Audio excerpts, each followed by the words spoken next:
الحمدللہ رب العالمین والصلاة والسلام علی خاتم النبیین اما بعد فاعوذ باللہ من الشیطان الرجیم بسم اللہ الرحمن الرحیم الصلاة والسلام علیک یا رسول اللہ وعلی آلک واصحابک یا حبیب اللہ الصلاة والسلام علیک یا نبی اللہ وعلی آلک واصحابک یا نور اللہ۔ اللہ کریم کے آخری نبی محمد عربی صلی اللہ علیہ وآلہ وسلم نے ارشاد فرمایا، فرض حج کرو، بے شک اس کا اجر 20 غزوات میں شرکت کرنے سے زیادہ ہے، اور مجھ پر ایک مرتبہ درود پاک پڑھنا اس کے برابر ہے۔ صلو علی الحبیب صلی اللہ علیہ محمد صلی اللہ علیہ وآلہ وسلم۔ ناظرین، سلسلہ برکات آل رسول میں خوش آمدید۔ آج ہمارے سلسلے کا چوتھا دن ہے، اور اس سلسلے میں ہم اہل بیت اطہار اور سادات کرام کی مدد و غم خواری کے بارے میں سنیں گے۔ یاد رکھیے کہ جو سادات کرام کے ساتھ مدد و غم خواری کا معاملہ کرتا ہے وہ دنیا و آخرت میں فائدہ اٹھاتا ہے۔ آئیے اس ضمن میں ایک حکایت سنیے۔ چنانچہ حضرت ربیع بن سلمان رحمۃ اللہ تعالی علیہ اپنا ایک ایمان افروز واقعہ بیان فرماتے ہیں کہ میں ایک مرتبہ کچھ لوگوں کے ساتھ حج پر جا رہا تھا۔ میرا بھائی بھی میرے ساتھ تھا۔ جب ہم کوفہ پہنچے تو میں ضروریات سفر خریدنے کے لیے بازار کی طرف چلا گیا۔ وہاں میں نے ایک ویران سی جگہ میں دیکھا کہ خچر مرا پڑا ہے، اور بہت پرانے اور بوسیدہ کپڑے پہنے ہوئے ایک عورت چاقو سے اس کا گوشت کاٹ کاٹ کر تھیلے میں رکھ رہی ہے۔ میں نے سوچا کہ ہو سکتا ہے کہ یہ عورت کوئی بھٹیارن ہو اور یہی مردار کا گوشت پکا کر لوگوں کو کھلا دے۔ مجھے اس کی تحقیق ضرور کرنی چاہیے۔ بس میں چپکے اس عورت کے پیچھے ہو لیا۔ چلتے چلتے وہ عورت ایک مکان کے دروازے پر پہنچی۔ اس نے دروازہ بجایا تو اندر سے پوچھا گیا، کون؟ عورت نے جواب دیا، کھولو، میں ہی بدحال ہوں۔ دروازہ کھلا تو میں نے دیکھا کہ 4 بچیاں ہیں جن کے چہروں سے بدحالی اور مصیبت ٹپک رہی ہے۔ وہ عورت اندر داخل ہو گئی اور دروازہ بند ہو گیا۔ میں جلدی سے دروازے کے قریب گیا اور اس کے سوراخوں سے اندر جھانکنے لگا۔ میں نے دیکھا کہ اندر سے وہ گھر بالکل خالی ہے۔ اس عورت نے وہ تھیلا ان لڑکیوں کے سامنے رکھ دیا اور روتے ہوئے کہنے لگی، اس کو پکا لو اور اللہ کریم کا شکر ادا کرو۔ وہ لڑکیاں اس گوشت کو کاٹ کاٹ کر لکڑیوں پر بھوننے لگیں۔ میرے دل کو اس سے بہت ٹھیس پہنچی، اور میں نے باہر سے آواز دی کہ اے اللہ کی بندی، اللہ کے واسطے اس کو نہ کھانا۔ وہ پوچھنے لگی، تم کون ہو؟ میں نے جواب دیا، میں پردیسی ہوں۔ اس نے کہا، ہم تو خود مقدر کے قیدی ہیں، 3 سال سے ہمارا کوئی معین و مددگار نہیں، تم ہم سے کیا چاہتے ہو؟ میں نے کہا کہ مجوسیوں کے ایک فرقے کے سوا کسی مذہب میں مردار کھانا جائز نہیں۔ کہنے لگی، ہم خاندان نبوت سے ہیں، ان کا باپ انتقال کر چکا ہے، جو ترکہ اس نے چھوڑا تھا وہ ختم ہو گیا۔ ہمیں معلوم ہے کہ مردار کھانا جائز نہیں، لیکن ہمارا 4 دن کا فاقہ ہے، اور ایسی حالت میں مردار جائز ہو جاتا ہے۔ ان کے حالات سن کر مجھے رونا آ گیا۔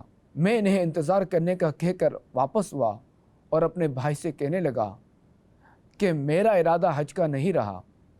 بھائی نے مجھے بہت سمجھایا، فضائل وغیرہ بتائے۔ میں نے کہا کہ بس لمبی چوڑی بات نہ کرو۔ پھر میں نے اپنا احرام اور سارا سامان لیا اور نقد 600 درہم میں سے 100 درہم کا کپڑا خریدا اور 100 درہم کا آٹا خریدا، اور بقیہ پیسے اس آٹے میں چھپا کر اس عورت کے گھر لے جا کر تمام چیزیں اس کو دے دیں۔ وہ اللہ کریم کا شکر ادا کرنے لگی اور کہنے لگی، اے ابن سلمان، جا، اللہ کریم تیرے اگلے پچھلے گناہ سب معاف فرمائے، اور آپ کو حج کا ثواب عطا فرمائے، اور جنت میں آپ کو جگہ عطا فرمائے، اور دنیا ہی میں آپ کو ایسا بدلہ عطا فرمائے جو دنیا میں ظاہر ہو جائے۔ سب سے بڑی لڑکی نے کہا، اللہ کریم آپ کو اس کا 2 گنا اجر عطا فرمائے اور آپ کے گناہ بخش دے۔ دوسری لڑکی نے کہا، اللہ کریم آپ کو اس سے زیادہ عطا فرمائے جتنا آپ نے ہمیں دیا۔ تیسری نے کہا، اللہ کریم ہمارے نانا جان رحمت عالمیان صلی اللہ علیہ وآلہ وسلم کے ساتھ آپ کا حشر کرے۔ چوتھی نے کہا، اے اللہ، جس نے ہم پر احسان کیا تو اس کا نعم البدل جلدی عطا کر اور اس کے اگلے پچھلے گناہ معاف فرما۔ پھر میں واپس آ گیا۔ میں مجبوراً کوفہ ہی میں رک گیا اور باقی ساتھی حج کے لیے روانہ ہو گئے۔ جب حاجی لوٹ کر آنے لگے تو میں نے سوچا کہ ان کا استقبال کروں اور اپنے لیے دعا کرنے کا کہوں، شاید کسی کی مقبول دعا مجھے بھی لگ جائے۔ جب مجھے حاجیوں کا قافلہ نظر آیا تو اپنی حج سے محرومی پر بے اختیار رونا آ گیا۔ میں ان سے ملا تو کہا، اللہ کریم آپ کے حج کو قبول فرمائے اور آپ کو اخراجات کا بدلہ عطا فرمائے۔ ان میں سے ایک نے پوچھا، یہ دعا کیسی؟ میں نے کہا، یہ اس شخص کی دعا ہے جو دروازے تک کی حاضری سے محروم ہو۔ وہ کہنے لگے، بڑے تعجب کی بات ہے کہ آپ تو وہاں جانے ہی سے انکار کر رہے ہیں۔ کیا آپ ہمارے ساتھ عرفات میں نہ تھے؟ کیا آپ نے ہمارے ساتھ رمی جمرات نہ کی؟ کیا آپ نے ہمارے ساتھ طواف نہیں کیے؟ آپ فرماتے ہیں کہ میں دل ہی دل میں تعجب کرنے لگا کہ اتنے میں خود میرے شہر کا قافلہ بھی آ گیا۔ میں نے کہا، اللہ کریم آپ کی کوششیں قبول فرمائے۔ تو وہ بھی یہی کہنے لگے کہ آپ ہمارے ساتھ عرفات پر نہ تھے، آپ نے ہمارے ساتھ جمرات کی رمی نہیں کی اور آپ انکار کرتے ہیں۔ پھر ان میں سے ایک شخص آگے بڑھے اور کہنے لگے، بھائی آپ کیوں انکار کرتے ہیں؟ کیا آپ ہمارے ساتھ مکہ مکرمہ اور مدینہ منورہ میں نہ تھے اور ہم خاتم النبیین صلی اللہ تعالیٰ علیہ وآلہ وسلم کی قبر انور کی زیارت کر کے واپس آ رہے تھے تو رش کی وجہ سے آپ نے یہ تھیلی میرے پاس امانت رکھوائی تھی جس کی مہر پر لکھا ہوا تھا من عاملنا ربیحا، یعنی جو ہم سے معاملہ کرتا ہے نفع کماتا ہے، اب یہ تھیلی واپس لے لیجئے۔ حضرت ربیع بن سلمان رحمۃ اللہ تعالی علیہ فرماتے ہیں، میں نے وہ تھیلی پہلے کبھی نہ دیکھی تھی۔ میں وہ تھیلی گھر لے کر واپس آ گیا، عشاء کے بعد اپنا معمول کا وظیفہ پورا کیا اور اسی سوچ میں جاگتا رہا کہ معاملہ کیا ہے۔ اچانک میری آنکھ لگ گئی، خواب میں خاتم النبیین صلی اللہ علیہ وآلہ وسلم کی زیارت کی۔ میں نے آپ علیہ الصلوۃ والسلام کو سلام عرض کیا اور ہاتھ چومے۔ آپ علیہ الصلوۃ والسلام نے مسکراتے ہوئے سلام کا جواب دیا اور کچھ یوں ارشاد فرمایا، اے ربیع، آخر ہم کتنے گواہ اس بات پر قائم کریں کہ آپ نے حج کیا ہے اور تم مانتے ہی نہیں۔ سن لیجئے، جب تم نے میری اولاد میں سے ایک عورت پر صدقہ کیا اور اپنا زاد راہ ایثار کر کے اپنا حج ملتوی کر دیا تو میں نے اللہ کریم سے دعا کی کہ وہ آپ کو اس کا اچھا بدلہ عطا فرمائے۔ تو اللہ کریم نے آپ کی صورت کا ایک فرشتہ بنا کر اسے حکم دیا کہ وہ قیامت تک ہر سال آپ کی طرف سے حج کیا کرے، اور دنیا میں آپ کو یہ بدلہ دیا ہے کہ 600 درہم کے بدلے 600 دینار عطا فرمائے۔ تو اپنی آنکھیں ٹھنڈی رکھیے۔ پھر خاتم النبیین صلی اللہ علیہ وآلہ وسلم نے وہی الفاظ دہرائے، من عاملنا ربیحا، یعنی جو ہم سے معاملہ کرتا ہے نفع کماتا ہے۔ حضرت ربیع بن سلمان رحمۃ اللہ تعالی علیہ فرماتے ہیں کہ جب میں سو کر اٹھا اور تھیلی کھولی تو اس میں 600 اشرفیاں ہی تھیں۔ ناظرین، دیکھا آپ نے کہ سادات کرام کی مدد و غمخواری کرنے کے کیسے فضائل و برکات ہیں۔ آئیے اس حکایت سے حاصل ہونے والے چند فضائل و برکات ملاحظہ کیجیے۔ سادات کرام کی مدد و غمخواری کرنا ان کے نانا جان رحمت عالمیان صلی اللہ علیہ وآلہ وسلم کی خوشنودی کا ذریعہ ہے۔ خاتم النبیین صلی اللہ علیہ وآلہ وسلم اس سے خوش ہوتے اور دعاؤں سے نوازتے ہیں، جیسا کہ حضرت ربیع بن سلمان رحمۃ اللہ تعالی علیہ سے خوش ہو کر ارشاد فرمایا کہ میں نے اللہ کریم سے دعا کی کہ وہ آپ کو اس کا اچھا بدلہ عطا فرمائے۔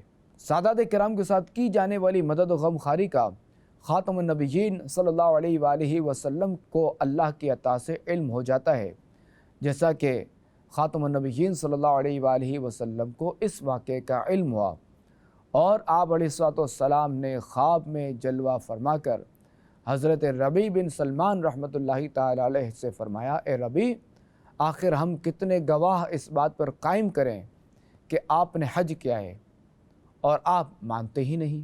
سادات کرام کے ساتھ مدد و غمخواری خاتم النبیین صلی اللہ تعالی علیہ وآلہ وسلم کے ساتھ بھلائی اور حسن سلوک ہے، جیسا کہ خاتم النبیین صلی اللہ علیہ وآلہ وسلم نے ارشاد فرمایا من عاملنا ربحا، یعنی جو ہم سے معاملہ کرتا ہے نفع کماتا ہے۔ سادات کرام کے ساتھ مدد و غمخواری کرنا دنیا و آخرت کی برکتیں سمیٹنے کا ذریعہ ہے، جیسا کہ حضرت ربیع بن سلمان رحمۃ اللہ تعالیٰ علیہ کو دنیا میں یہ بدلہ ملا کہ 600 درہم کے بدلے 600 دینار عطا ہوئے، اور آخرت کا بدلہ یہ ملا کہ اللہ کریم نے ان کی صورت کا ایک فرشتہ بنا کر اسے حکم دیا کہ وہ قیامت تک ہر سال ان کی طرف سے حج کیا کرے۔ ناظرین، یہاں یہ بات یاد رکھیے کہ حج فرض ہونے کی صورت میں حج ہی کرنا ہوگا، کسی اور کار خیر میں رقم خرچ نہیں کر سکتے، جبکہ نفلی کاموں کے بارے میں اصول یہ ہے کہ جس کی حاجت زیادہ ہو اور جس کا نفع زیادہ ہو وہ افضل ہوتا ہے۔ لہٰذا اگر کسی محتاج شخص کو بہت زیادہ حاجت ہو تو اس کی مدد کرنا نفلی حج و عمرہ کرنے سے افضل ہے، ورنہ نفلی حج و عمرہ صدقہ کرنے سے افضل ہے۔